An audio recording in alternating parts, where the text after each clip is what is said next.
Welcome to Running for Real, a global community with a shared love and curiosity for running. Together we reconnect with the reasons why we love to run and discover ways it helps us become better people. Whether it's the quiet moments of a morning run while the rest of the world still sleeps, or befriending the strangers next to you at the start line of a race, we are here to connect with others who see running as the common thread that weaves our lives together. Come join me, Tina Muir, as I talk with people from all walks of life, united by a love of running. Hello, my friends, and welcome to episode 360 of the Running for Real podcast. I nearly just said the Together Run podcast, the Running for Real podcast. Thank you for joining me. I'm excited that you are here and excited that we get a conversation today with a friend of mine. And you'll hear there's some information about that in the first few minutes of the episode that is rather interesting and kind of sets the stage for the rest of our conversation. Now, this conversation didn't exactly go where I intended it to go, but I think that's a good thing. We start off talking about, using your voice, using your platform to speak out. And if that appeals to you, and I hope that appeals to you, then this will really speak to you, this conversation. But actually, I think for most of us, the second half of the conversation is really where we started to get into things. And because my guest today, Jonathan Levitt, has been a friend of mine for you're going to hear for a while now. I was able to feel comfortable enough to bring up something that I noticed within him. And I also noticed within other people that might make you stop and think a little bit differently about your own running. And I think things like this are very important for us to have conversations about. I hope you enjoy this episode. It is going to talk about how to find joy within your own running, how to just focus on fun within your training, but it's also going to really speak to something about when training does go well, when we feel really fit, how we should approach going into races. So I'm excited to bring you the host of For the Long Run podcast and my friend, John Levitt.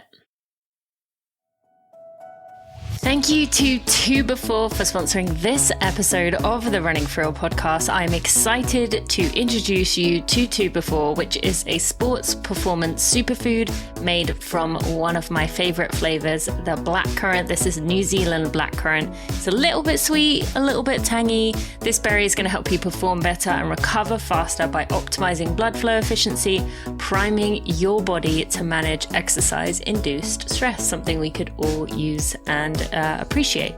Now, this is the result of over 10 years of research and development. 2Before products are here to enhance your pre-workout nutrition. I have been using it for the last few months, really loving getting to know these products, getting to use them before my workouts. I have really been enjoying the blackcurrant flavor. That is something in England we had a lot. They contain unique levels of antioxidants that have been proven to increase athletic performance and speed up recovery, which can only help us. They have these caffeine and caffeine-free formulas. It's clean. It's not got any crash energy. I love to use it with 4 to 8 ounces of water. You can either mix it with other drinks, and that is absolutely fine. I drink it about half an hour before my workout, and it actually helps me to feel better during my workouts. So whether I'm feeling fatigued from just life in general or everything that's going on, I am enjoying being able to use this. Now, as a friend of mine, when you buy a 20-pack of 2Before at 2before.com and you use code TINA, you can get not only 30% off, but you also can get free shipping by using code TINA at 2before.com. That's the number 2before.com. 2before.com. Use code TINA to get yourself 30% off and free shipping. If you have some performance goals in the coming months, this is what you need to be using. It tastes great, it's great for your performance, and it is a great superfood to just give your body the gift of health. I don't know what to even introduce you as. Do I say Jonathan or John, my friend? Welcome to the podcast. I would call you John. I think you nailed it. Nailed it, as in began the podcast with a moment of panic of like, oh, how do I start this? On that note, I do have a beautiful start for us. I can't wait. So I was talking to someone, I don't even remember who it was because the amount of mutual friends you and I have is in the hundreds. So I have no idea who it was I was talking to, but they were saying about, John used to work for Energy Bits. And I was like, oh yeah? I forgot that, I guess. And so today I was like, I want to go and look if we interacted when you were at Energy Bits. And we did. And so as of this recording, you'd sent me Energy Bits, and we'll talk about that in a second. As of this recording, we are 3 months from our 10-year friendship anniversary. Wow. What an intro. Okay, Tina, this is fantastic. Okay, so that would have been 2013. Yes, you can take 10 off 2023. Well done. Yep. So +3, we're in 7. So October of 2013. You want to know what's really wild about that period of time? That was like 4 months into me becoming a runner. Wow, really? Wow. Yep. Mm-hmm. And here we are. Did not know that. 10 years. And here we are. 9 years and 9 months later. I know. Isn't that amazing? That is kind of crazy when you think about that. It definitely obviously is. The first 6 months were very officially, but our conversation was very casual, but it wasn't, maybe we weren't friends at that point, but we had known each other and were friends, I would say, by a year later. But still, I just thought that was crazy. Like a decade. We've been friends a decade. And internet friends to real friends. Mm-hmm. Yeah. I love that. Yes. And I'm sorry it's taken me 360 episodes to bring you on here. That definitely should have been done a long time ago. It's okay. It only took me 123 episodes to bring you on. So yeah, that's fair. That's the good thing about the community though, right? Is that there's so many people you could never run out of people whose stories inspire you and who are doing good work in the community. So today we're changing that. And I love that you had an idea in mind that you and I are both fully embracing. And so all I've done is we'll go into that and we'll see where we go. Because you and I talk for hours when we meet up. Easy. We could talk about many things. It could go in many directions. But for someone who has never come across you before, you always ask people. So I'm going to flip the question on you. Who is Jonathan Levitt? I know you've had that question before, so don't pretend you're thinking about it. So this question came about on my end because I really didn't like the intro part of building the podcast and splicing together the segments. And it was always the last piece that I did prior to hitting publish on an episode. And so this thing was born out of either laziness, some might call it efficiency, where I started to ask people who are you? And who are you? And people would answer that either literally, I am a 32-year-old guy that lives in Boulder, Colorado and loves to run and blah, blah, blah. And then some people would wax poetic on their lives and talk about what matters to them and talk about why they get up in the morning. And so it evolved from this desire for efficiency into a way to steer a better conversation so that I'm asking people, what do you care most about? And that's where I lead the conversation over the following 60 minutes. And so it forces you to listen and it forces you to learn very quickly what people care most about 50% of the time, because 50% of people answer it literally. But to answer your question somewhat literally, but also somewhat open-ended, I'm a guy who lives in Boulder and likes to run, likes to be outside. I like to help people learn and grow and motivate. And I like taking big public swings with fitness related stuff or projects that I feel passionate about and overshare the hell out of it in hopes that someone else might feel inspired to shoot their shot or do something that they're a little uncomfortable with. Because I think that the ability for people to see that people are taking chances on themselves inspires other people to do the same. So there you go. I answered it literally and the same way that I love when someone answers the question. I love that. Thank you so much for sharing that. And I would, as someone who has been your friend for almost a decade, I would agree with everything you just said there, that does sum you up pretty good. So thank you for sharing that. And I think one thing with you and I is we both take that place in the running space, in that we do share things that are very personal, very vulnerable. We also don't mind speaking up about things or being that person who does respond or call out or do something that, maybe makes us be at some kind of risk, but also is like essentially using the privilege, the opportunities that you and I have both had, and we have both been very fortunate to have a lot, to help grow the community. And I really admire that about you as well. I've seen you do that many times, and it is needed, and not everyone can do it. And so I want to thank you personally for doing that, because it is important. Thank you. Yeah, I feel that it's the kind of thing that if you have an audience and a platform and people are listening to you, you have the ability to influence people in different ways. I'm not interested in talk to me about your splits and tell me about your training. I want to know who you are, what you care about, and how you can help other people. And so I'm pretty adamant about using my platform for good.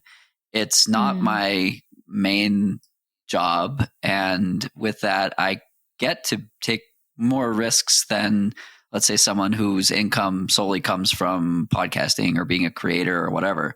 And so I don't really have a fear of saying the wrong thing or rubbing someone the wrong way in the effort of making progress on something and sort of calling it like it is. And so to me, that's like the ultimate flexibility or privilege to be able to use my platform in the way that I want to create better outcomes, right? Here's an example. Yesterday, I sent an email to United Airlines and I said,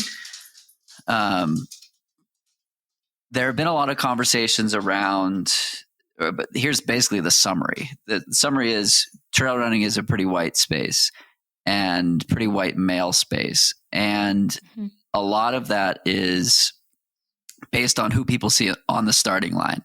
And so through conversations that I've had with friends and people in the community, there are a couple of conversations that come to mind.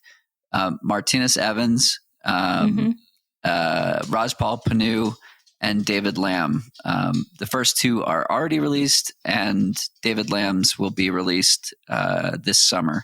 In all of those conversations, we talked about how those people want to see themselves on the start line, and they want other people to see them on the start line so that they can inspire others who look like them to get interested in trail racing or believe that they belong. And my whole ethos and vibe is that everyone just wants to feel like they belong. And I don't feel like that's the case in running or systemically worldwide. But I can't fix that. I can help running. And so what I said to United was, and by the way, if anyone's listening and has a connection to United or any airline, please slide into those DMs because we should chat. Anyway, I wanted to help take away one of the low-hanging fruit type barriers to entry when it comes to showing up to trail races, so that someone who is in a developmental position or up and coming elite athlete who might not want to take a big swing or spend a lot of money on getting to a race to compete, maybe they have those hurdles removed or lessened so that other people can see them showing up and be motivated to do it themselves. And this idea came about related to golden tickets and around Western states, and then sort of escalated based on other conversations where people were saying, oh, the people that are chasing golden tickets aren't necessarily the ones that need the support. They're already there, but we want more people who are not just white dudes to feel comfortable in showing up to races. And like, I know a lot of your audience, I know a lot of women listen to your podcast. And so even just like being a woman at a trail race is impactful. And so again, I want to help make those kinds of things happen and use my platform as a way to, like, I don't think anyone can just reach out to United Airlines and like create or Delta or American or whatever, JetBlue, and create this like program. I probably won't get a response, but I have a better chance, I think, given having a podcast and a small following on social, et cetera, et cetera. And so I just believe that like those of us who are in a position like you and I are in, I don't want to say we have a responsibility to be good humans, but think about how we're using this reach and this leverage and our position of influence. I hear you. And I obviously do the same thing, although maybe a slightly riskier position because I do rely on my name, I suppose, as my income. But you and I, but you kind of come to mind more, have found yourself with these positions, and especially as a white male, have found yourself in situations where it has got a bit hot and has got a bit dicey, I guess, at times within like just making maybe people seeing the way that you are treated by, or not treated, but like the reaction to the way that you speak, not being perceived in necessarily a positive light, and think, God, I can't deal with that. I don't, that's scary. That's terrifying. That is something that, could risk me being cancelled or whatever. Like, what would you say there in terms of like that willingness to fail? And I've done this too, like with conversations of where I've been stumbling around with my words and not made it very coherent, but at least I'm trying. And that is appreciated. But what would you say there for someone who might see what you're doing and think, oh, that seems so scary to me. I don't think I could do that. If you're not uncomfortable, you're not growing. And if you're not making mistakes, you're leaving room on the table, right? Look at training for a marathon or training for a race. If you never get injured, you're either gifted genetically or you're incredibly conservative. Which is fine. That's fine. It's if you run for fun and enjoyment and performance goals are not the focus, then be conservative. But for those of us who like pushing boundaries and pushing limits, and I mean that in the literal and metaphorical sense, if an injury or a mistake is a sign of growth and you've just gone over the line. And so like in 2020, I got super injured for the first and only time in my running career. And I was pissed at first. I was like, what the hell? Like, I'm the guy with the access to all the blood testing and all the dietitians and all these resources. And I have a coach and he's really good. Why did I get injured? And the conclusion that we came to was we found the limit and then we teetered over it and we learned. And so then it's a point of reference for the future. And maybe in the future, if I had done what I did, I wouldn't have gotten injured because I would have adapted and grown since then. So I feel there's a parallel there in, I don't want to call it like getting canceled, but ruffling feathers or saying the wrong thing. Or I had a back and forth with Allison on her Instagram around Western states. And I was pretty confident that I was having a good conversation, but she wasn't. And I don't know. I learned some things in that conversation, and I don't think I would have learned those things had I not potentially pushed the push the boundary a little bit. And I still said what I said, and I still said it in the way that I said it, and engaged in the way that I did. And that conversation forced me to think differently about how I was showing up for people in the trail running community. So I think the net outcome was a positive. And again, like, engaging in these conversations is uncomfortable. I was talking with our mutual friend Brogan about it. Like, structural racism was set up to benefit white people, or see, I'm like mincing my words now. That like all of this was set up to benefit a certain group of people. How the country was started, blah blah blah. And the people who stand to benefit the most are the ones who have the most ability to change it, and are the ones who are not as good at listening and always want to solve problems. And so the outcome is a bunch of white guys running around trying to fix things that they know nothing about. Yes. And I partially agree with that being like a correct statement that I just made. And it's also like, okay, what the hell did I just say? But the bottom line is, we all have this platform and ability to influence people. And regardless of the color of our skin or our gender or sexual orientation or whatever, we all have a responsibility to, or maybe we don't, but I would like to think we all are part of helping move humanity forward. Again, regardless of skin color, race, whatever. My grandfather, the last thing I ever heard from him before he died in 2019 was, the meaning of life is to leave the world a better place than when you entered it. And so that's how I live my life and aspire to do it. Some of it is around the aspect of gender and race and all this stuff. And some of it is, I just want to motivate people to get out the door and be healthy and like chase goals. And that's agnostic to a focus around anything we've just talked about, and more about like you becoming the best version of yourself and growing on a week by week, month by month, year by year basis. And sometimes like realizing that regression is okay, or like 2 steps forward, 1 step back. Another metaphor I like is the slingshot, pull back to spring forward, and just like highlighting that life is hard sometimes, and we're running for real.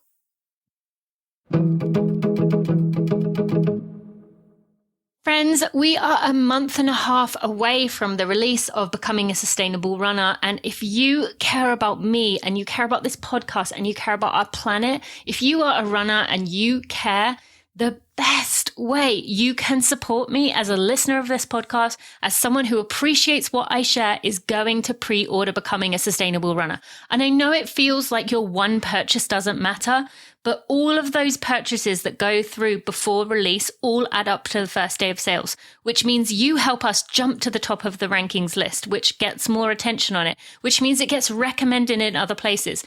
This is honestly one of the best things you can do to support us. Becoming a Sustainable Runner, which I co-wrote with Zoe Rome, is a practical guide for runners of all abilities, all backgrounds. If you want to take meaningful action to protect our planet through your love of sport, we are going to bring together personal stories, research, expert input. We're going to show how every runner, that's you, can better support your journey, and how you can extend those lessons into environmental action, into community action, into taking care of your own body better so that it lasts and it's able to run for a long time.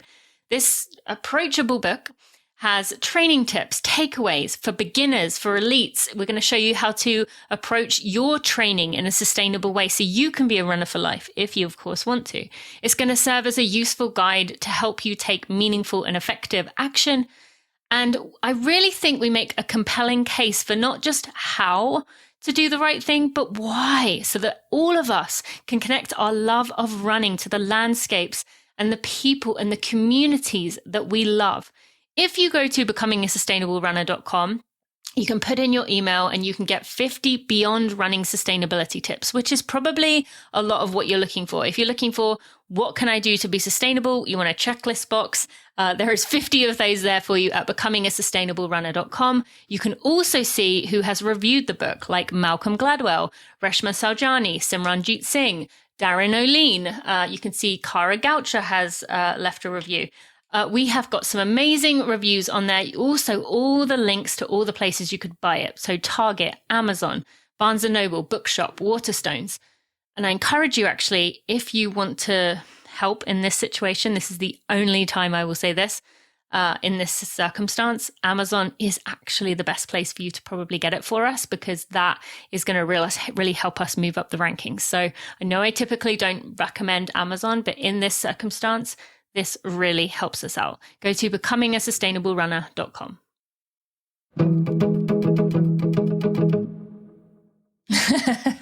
Yes, I mean, thank you for the tie-in there.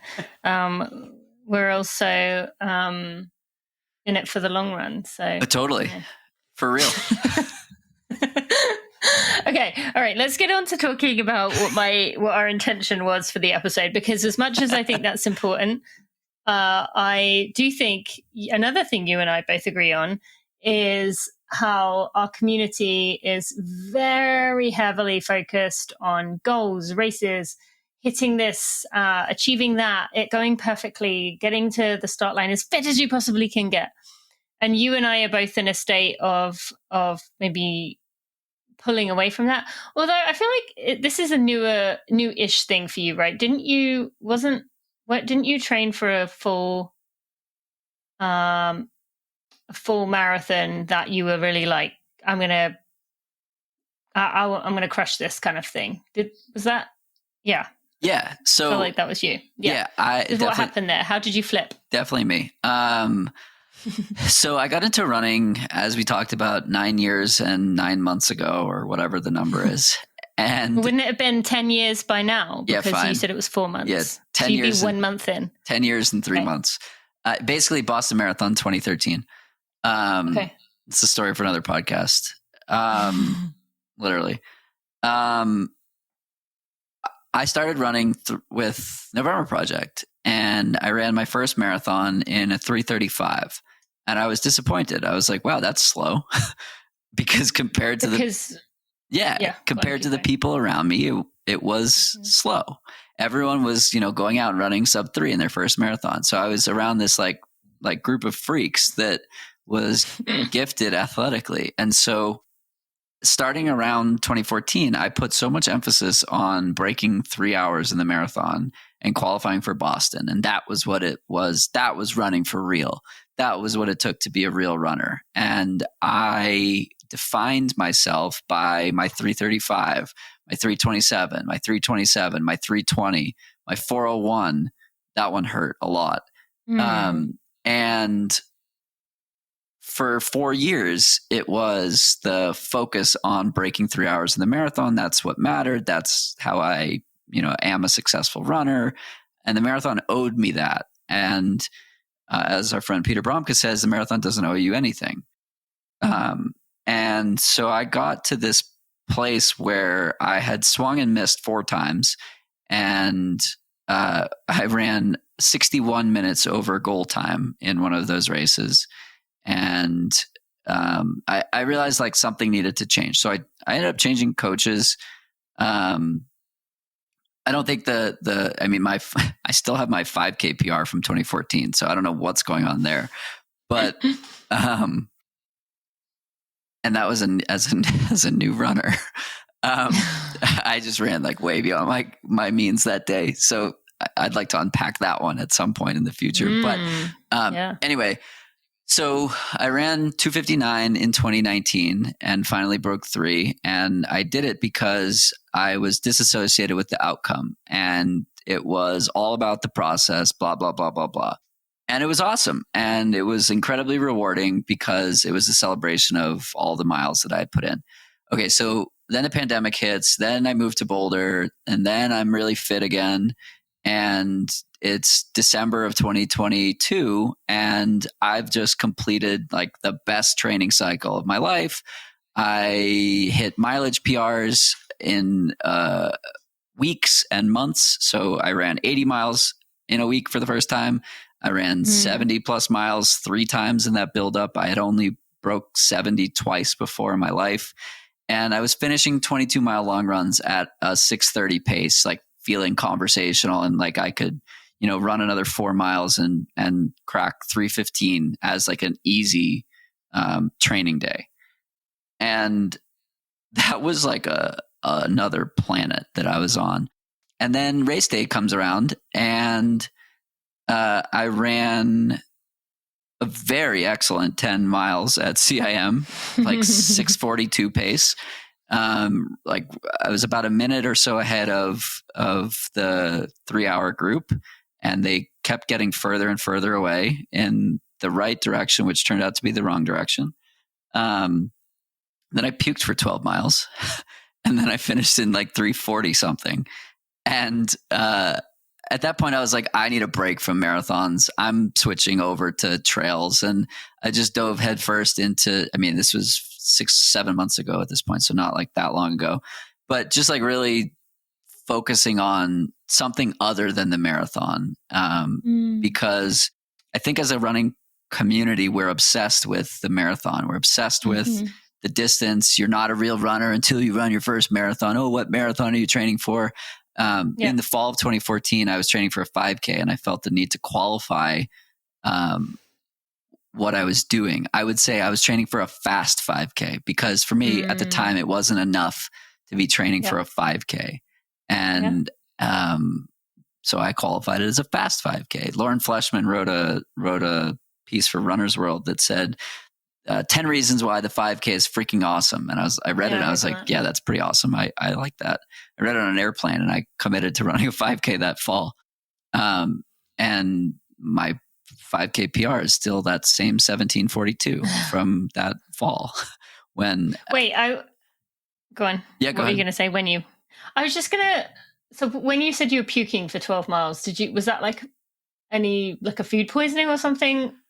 So I have a question I'd like to ask you, if not. So it was not food poisoning. It was overfueling. So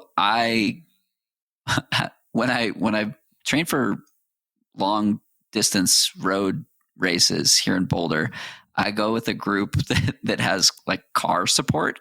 So there's a car driving around, stopping every 3 miles for hydration and fueling. And so I wasn't used to running with water or anything, because it would show up every 3 miles. And so I started the race with a Hydropack bottle in my hand with scratch in it. And so by mile 7, I had consumed all of it.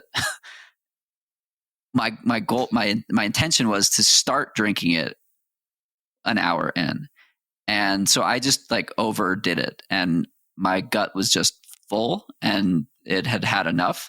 And so it came right back up. And so I learned, this was like a dumb mistake that I made that like changed the course of the day, because I was so fit. I was so perfectly tapered and like mentally sharp and ready to rip and blah, blah, blah, like perfect conditions. And I just screwed it up. When you started feeling bad at mile 11 or 10 or whatever, did you kind of mentally, were you like, oh, no, this is not how this is supposed to happen? Like, what is going on? Like, did you panic? Yeah. And it was actually the worst mental space I'd been in a race in quite a while. And I was really disappointed with how I was handling it. I saw Kate, my girlfriend, at mile 12 or 13, and I didn't know what to say. And I was like so embarrassed and so upset with how I was grappling with what had just happened. And I almost walked off the course, because I was like, I'm not having fun. There's no point in doing this. And I don't see a reason or desire to continue. I wasn't injured. I was just like puking a lot. And then a friend ran by who was having a tough day, and she was like, Jonathan, come help me run 3:15 or 3:12. And so, like I said, I was like running 2:59, 2:58 pace at the time. So 12 minutes had elapsed in the time I had started to give back. And I went with her for half a mile, and then I puked again. And I was like, oh, Rachel, I can't do this. But for some reason, I finished that race, and I felt so proud of that finish, despite it being 45 minutes slower than what I had anticipated. And it's just like, I fought so hard for that finish line, and I called it the start of ultra training because I puked for 12 miles, which was like 2 hours worth. And that's ultra running for you. It is. Well, I haven't had that part yet, but I know that's coming. Okay. We're friends.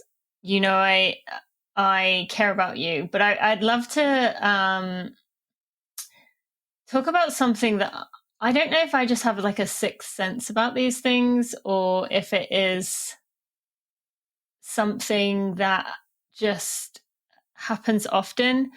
And again, you know, I haven't given you any warning. I'm going to say this. Say it. I knew the day before the race that your race was, you're going to crash and burn. I knew it. And I couldn't do anything about it. I've had this happen so many times when I need people, people I care about, I can see it, I know it. And every time it happens. Why did you think that? It's just this kind of, I think, and I love what you said there about how you fought through and you were so proud of your finish, because I think often people take that moment where you said you wanted to walk off the course, and they do. But I think it is because I've seen this, I've also done this, where especially when you have a really good build up and you're really fit and everything's mostly gone well and you feel good.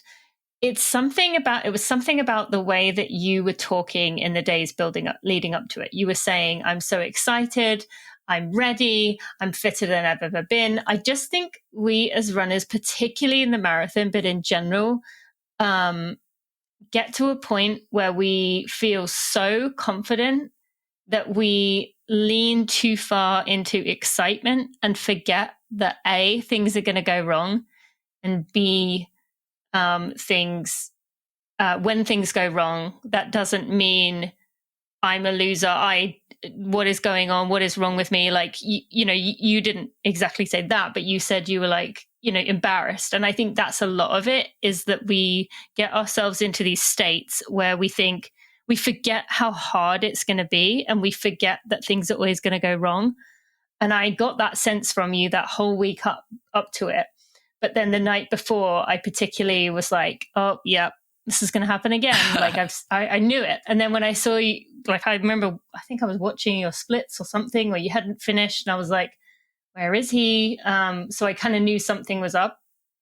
And the thing is, I always feel like the negative Nancy. So actually, Ryan Montgomery was doing this the week of Western States.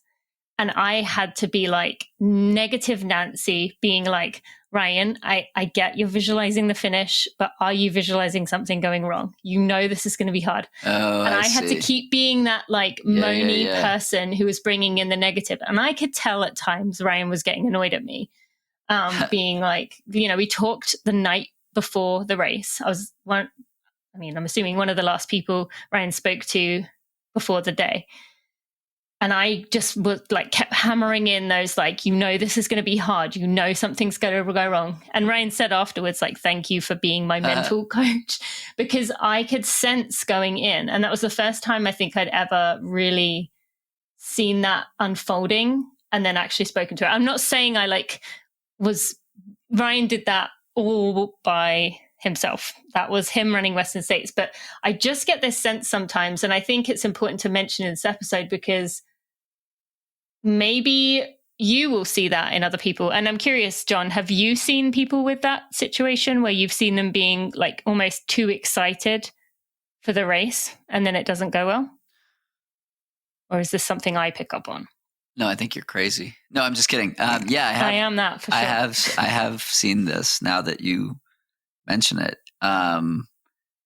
Right. I mean, like I'm running this mile in a few weeks and I'm scared shitless. Mm-hmm. And I've never done anything like that. And I have so much respect. It's silly to say like respect for the distance when it's a single mile, but maybe it was like I was smashing those 22-mile long runs that I was overly confident. And I was like, yeah, my training is so good that I don't have to think about all of these things that eventually led to it going wrong.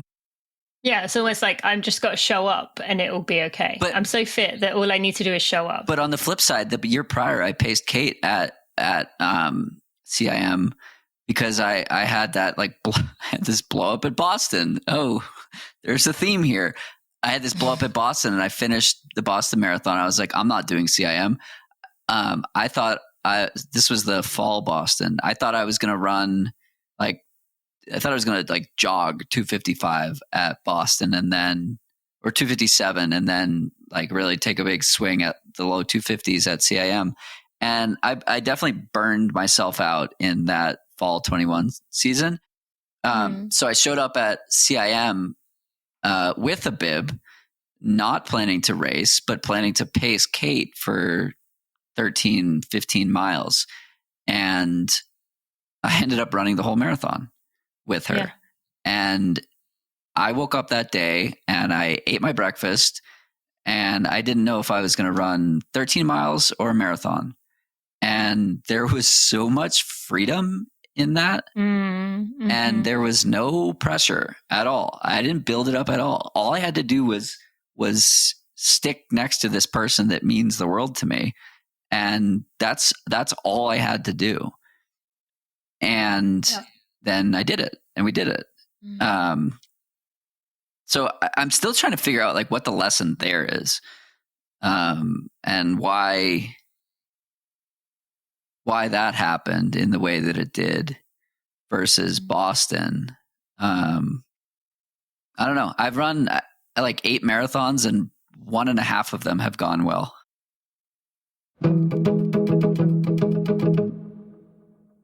Thank you to Tracksmith for sponsoring this episode of the Running For Real podcast. You know I have been working with Tracksmith since 2019, and as I have told you, the same items, the first items I got back in 2019, I still use weekly. I still love them. The quality is high, which is why I am so passionate about Tracksmith. Actually, there are many reasons I am passionate about Tracksmith, but this is a big reason because the quality just lasts. It keeps the same quality level throughout the years. Today, I want to tell you a bit about the Lane 5 short tights, which are the shorts that I wore in my 50-mile ultra. I also wore them in my 1-mile race recently. I wear them all throughout the summer because they, as the name says, they have 5 pockets for fuel. So I absolutely love these 4.5-inch shorts. These are for women, but there are shorts that I would check out for the men. Really, they've got the longer inseam, the shorter inseam, depending on what you like for men. And this Lane 5, these are fast, they're flattering. They have 5 pockets, as I mentioned, which are ideal for marathons or long runs. They're lightweight. They have this Inverno blend fabric, and it just continues to work month after month, year after year. I have absolutely loved these Lane 5 shorts. I have them in 3 different colors because they are in my regular rotation. I've been using them for years and I love them. You should definitely go check them out. And if you, as a friend of mine, go to tracksmith.com/Tina, you will be able to check out all the things that I really like over there. If you use the code TINANEW, if you're a new customer, you can get $15 off your order of $75 or more. And if you are already a Tracksmith fan, which you will know, once you try a Tracksmith, you will see what the big deal is about. I know it's easy to feel like I don't get it. What can be so great about these products? Try it. You will get it. Trust me.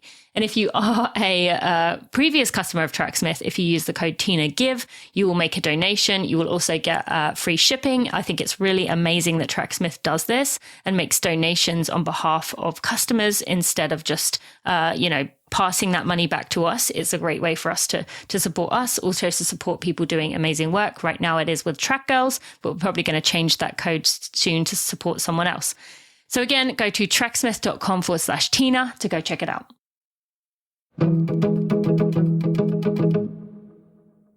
And I think that maybe is for you the lesson in that,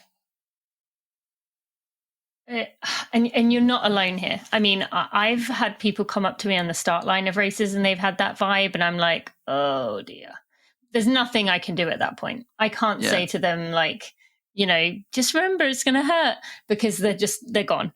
But like in the few days prior, like maybe for you, it is looking at the way you're viewing this and reminding yourself of how much it can hurt, reminding yourself of how wrong it can go. So I think this, that Michael Gervais is one of my favorite psychologists. I adore Michael Gervais and what he does, of Finding Mastery podcast. And he's a high performance psychologist, he's for anyone wonderful. listening. Yeah.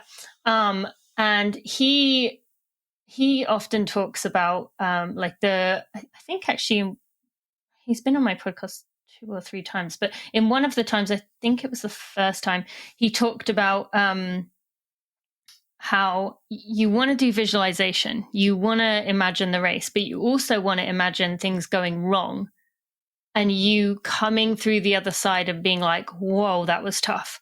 Or, oh, that was a really rough stretch, but I made it through, or something. And I think we quite often as runners don't want to face that part, because we think, well, if I do that, it's a self-fulfilling prophecy and it's going to come true. But with you, I think, and many other runners, that's why I wanted to mention this, it is this like expectation, as you mentioned, with those races that have not gone well, of like, I'm going to crush this, I've got this, I'm so fit, rather than seeing this as like,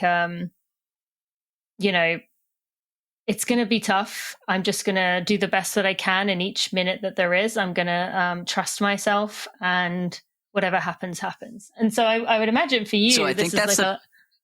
Yeah, go ahead. You sure? I was going to say, this is like the perfect mental prep for what I'm doing in a couple of weeks, because like I said, I'm terrified of it, and I know it's going to hurt a ton. And I feel I will be somewhat prepared, and like now that I have this in my pocket, like that seems like the optimal way to be prepared for a painful race, which then gives me confidence, which then reminds me, don't be too confident. Mm-hmm. Yeah. And I think I would imagine this affects you in other areas of your life too. We all have our things, obviously, and I'd imagine there's some other areas of your life too that this affects. But actually, I would say the way you're going into this mile is more the way that we should be going into races. And so for you, it could be envisioning like going past the 400 meter 400 to go sign and being like, oh, that's like 400 is such a long way, but I'm just, just keep going. You got this.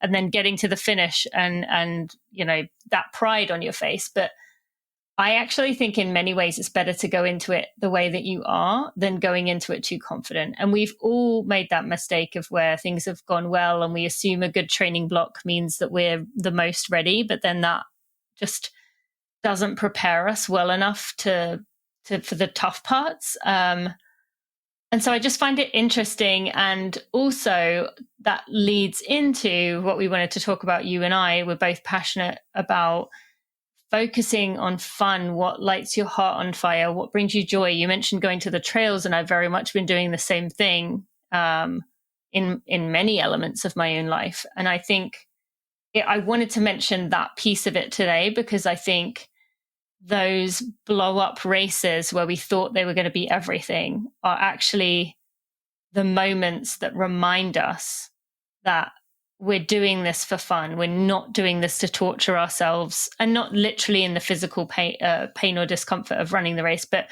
we're not doing this to torture ourselves in terms of what we're choosing. And that pressure that we put on just puts this misery to it that robs us of that joy. So we have to seek it somewhere else and go to something completely different, which is a good lesson, right? Yeah. Wow. I love that.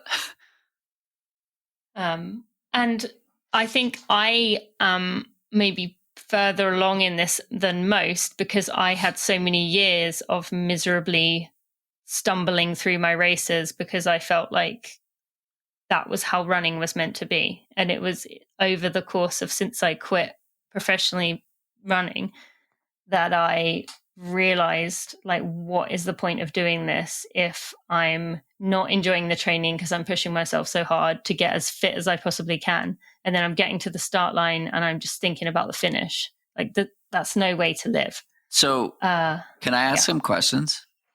Sure. So your PR is 236. Is that correct? Mm-hmm. Do you ever think about that and around like what that number means versus the process that it took to run faster than 99.9% of people who choose to run? It's a bit of a weird one for me now because 236 is like, I know it's still an elite time, but it is so far down the list because of super shoes that it feels a bit disjointed to me, like it was a different world. And so I don't know if I allow myself to go there partially because it does feel long ago, but I also think partially because I don't want to I don't want to push that button in me that starts being like, well, if I had super shoes, then what would I have run? And start thinking like, could I have broken 230? Could I have broken 225 if I'd have kept going? And I just don't want to think about that. So I don't think about it too much. But I think I have maybe gone a bit too far the other way in that I think many other elites probably get annoyed at me that I bash elite running a bit too much because I think back to the negative, like the hellholes I put myself in to run those times, and I have no. But you weren't unique in that. There. No. What? I like retrospection a lot, and I'm super curious, like what the Tina of today would have said to the Tina right before she ran her PR. See, and this is going to annoy you because I'm the person that thinks I wouldn't have said anything because it was meant to go the way it was. Okay, next. But what would I have said?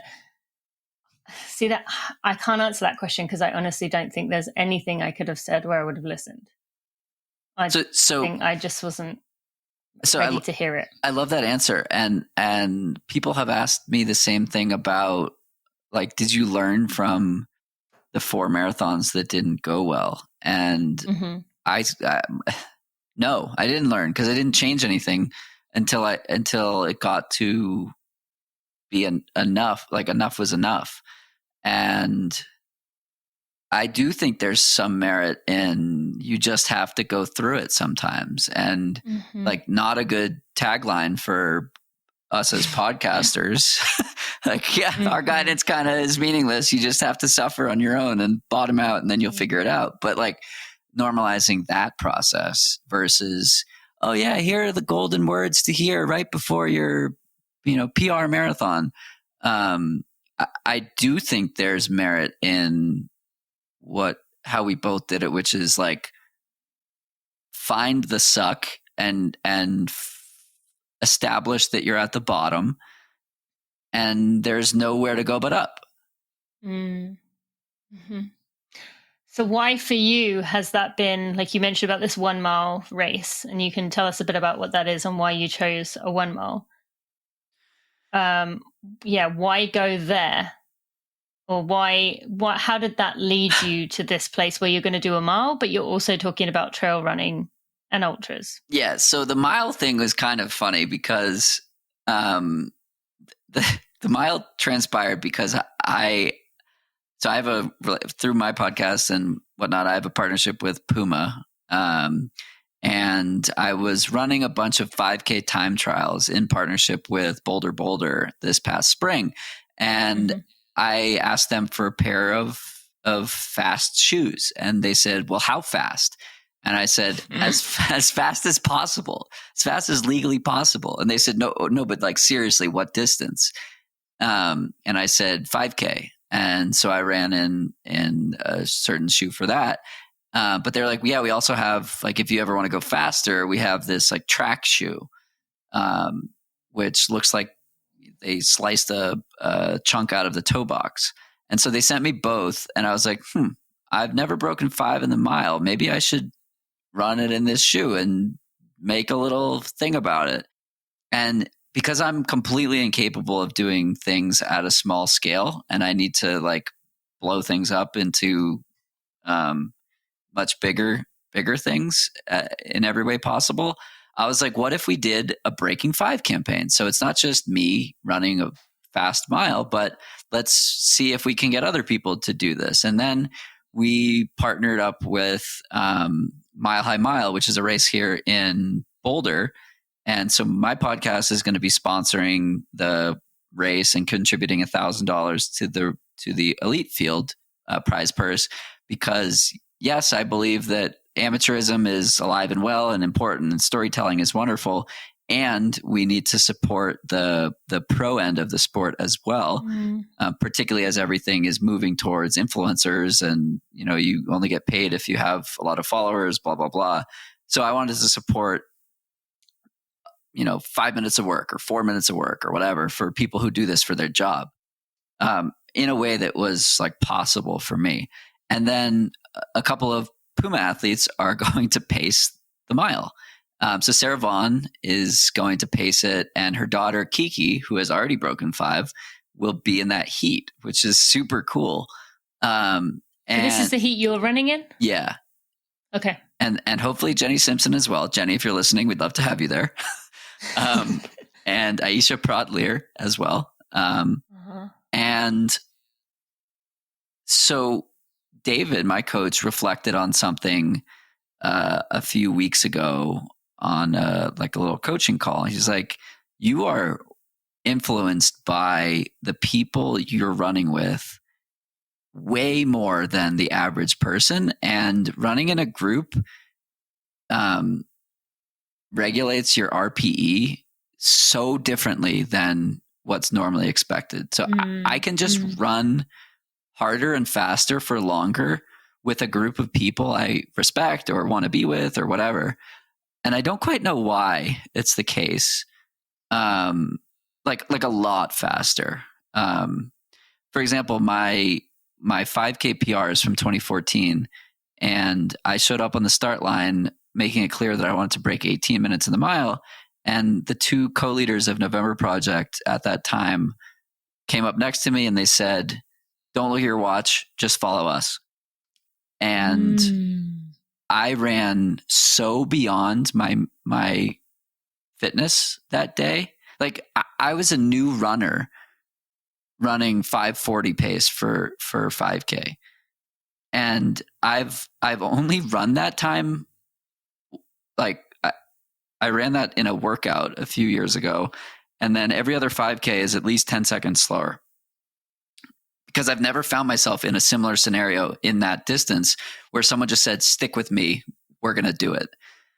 And so I'm like cautiously terrified and excited by like Sarah Vaughn telling me, "Stick with me, we're going to do it."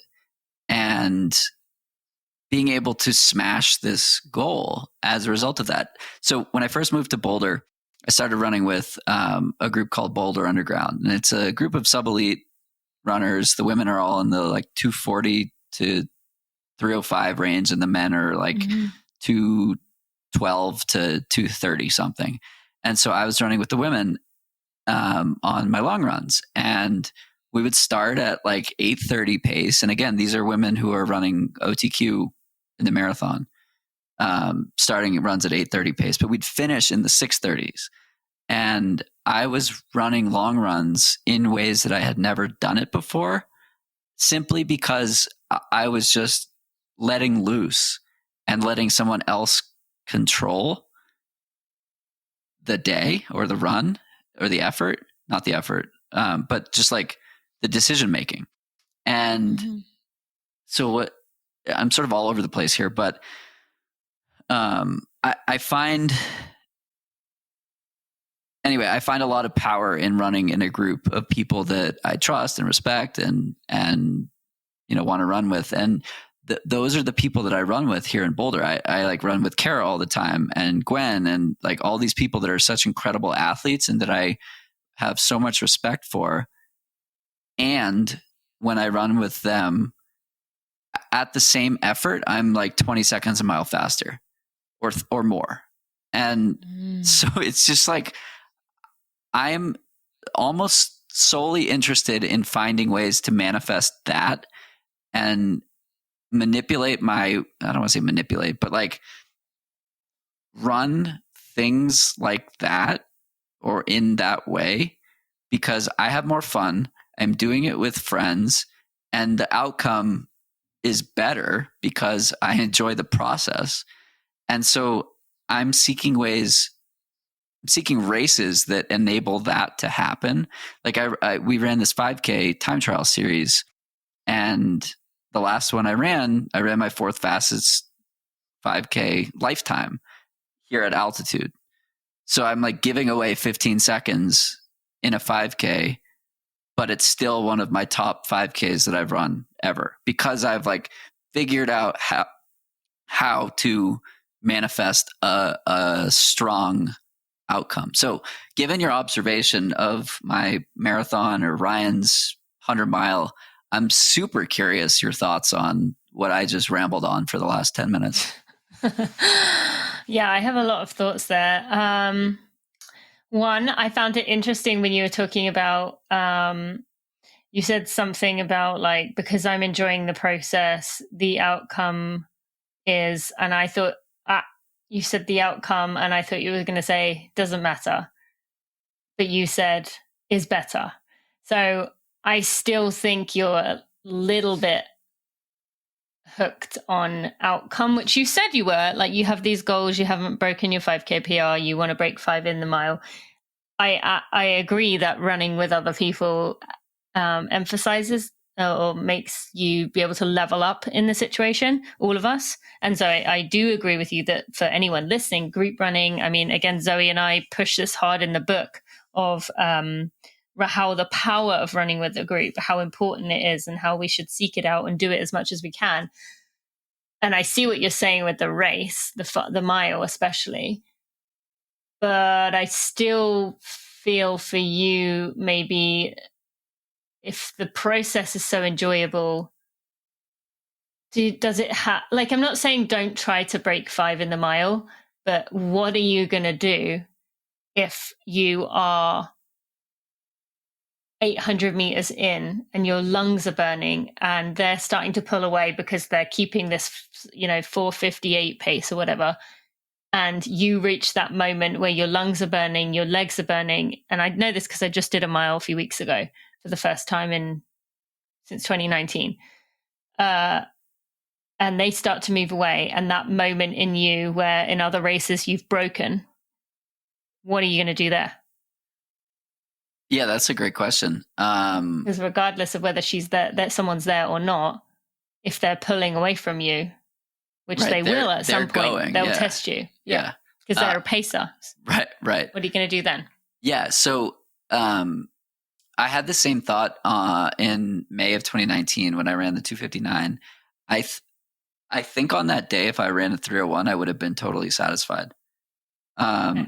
I think that on July 29th, if I run a 501 or a 507, which would not be a PR, I would still be satisfied. And some of it is like, this is dumb to do at altitude because I'm giving away 5 seconds. And the energy system changes earlier, blah, blah, blah. I am doing this because I want to take a huge swing publicly.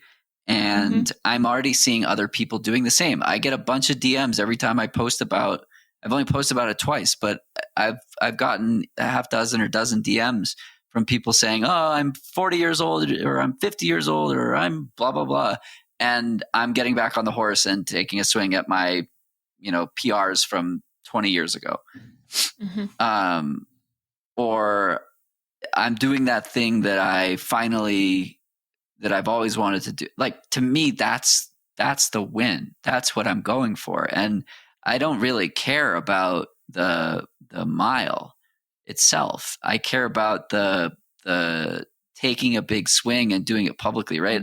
In the post I made about like sharing this, and this is like, so like, it sounds so narcissistic. Oh, in the post I made about breaking 5, like I'm an amateur runner who is mediocre at best, but I'm really good at being consistent.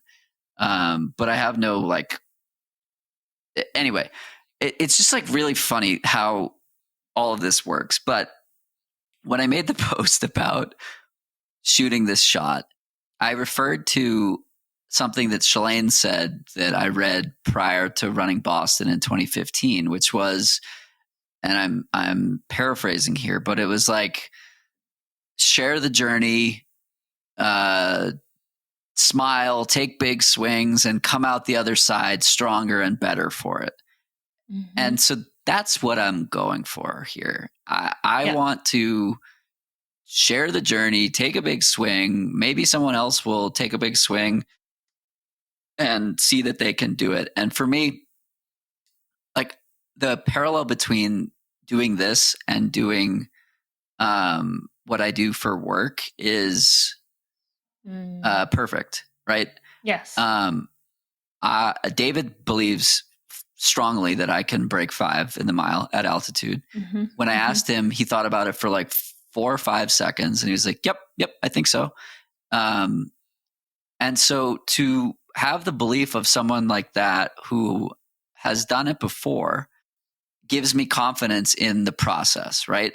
Okay, flip over to what I do at Insight Tracker, and we've loved working with you and this podcast for a number of years, and appreciate everything you've done to help us grow. My goals at Insight Tracker are so large that I don't know how I'm going to do it, but in like the millions of dollars range.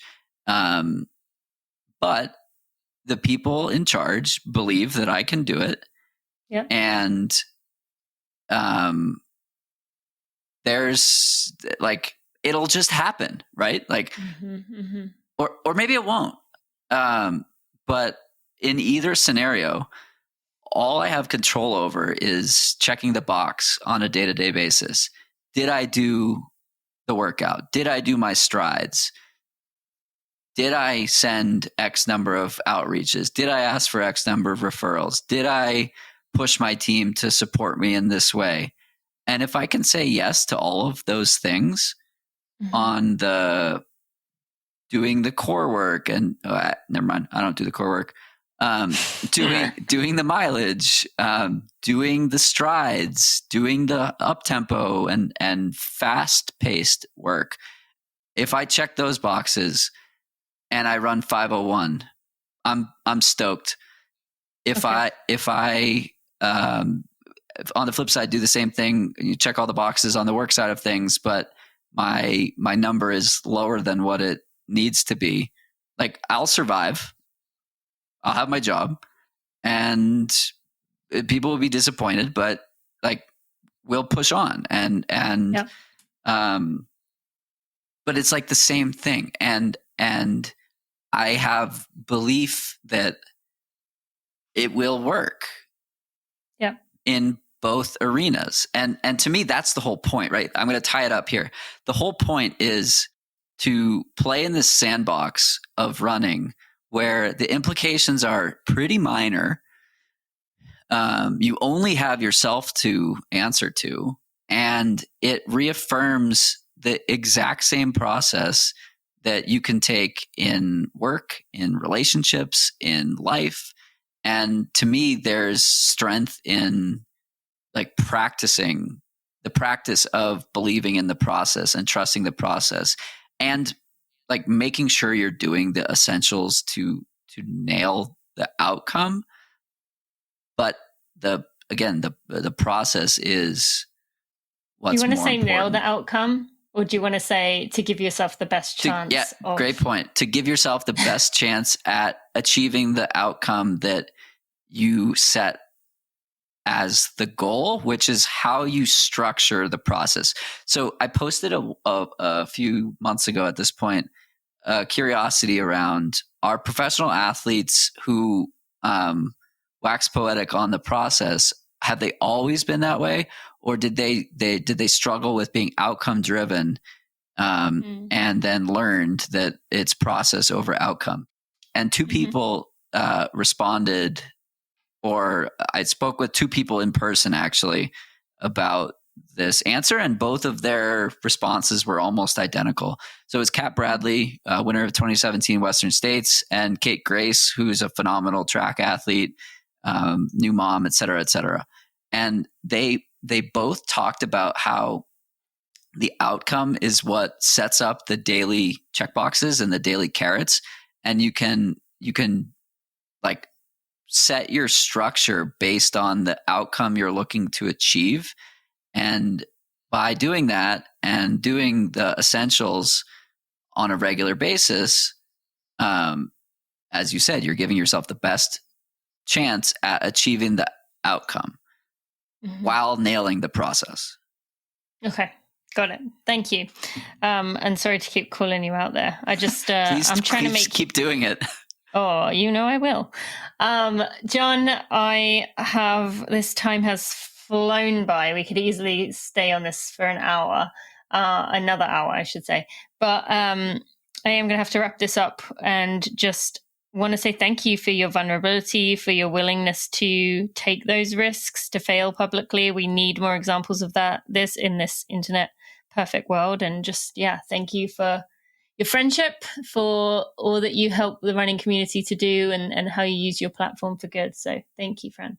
Of course, and likewise. And if you're listening to this in late July, stay tuned for an episode with Tina and Zoe about their super exciting book launch over on my podcast in mid to late August, or definitely late August.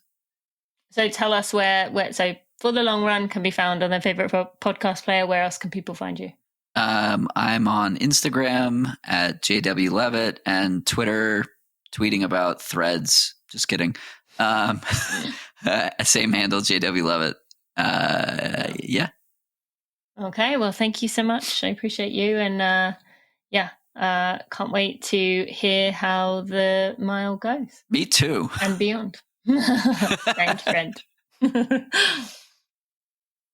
The Running for Real podcast and everything we do here at Running for Real would not be possible if it wasn't for the Running for Real team. While I am the person who you hear from most often and maybe the face of the brand, the rest of our team are such critical pieces of what we do. And without them, I think I'd just be running around in circles with ideas. So I want to take a moment to thank our team. To Jeremy Nessel, who's been with me since the very beginning. Kat McKay, Sally Pontarelli, Kelsey Wang, Sandy Gutierrez, Louise Murphy, Andrew Basola, Alexandria Will, and Maria Vargas. Thank you to each and every one of you for all that you give to Running for Real and our community. I appreciate you, and I'm so thankful for having you as a part of the team.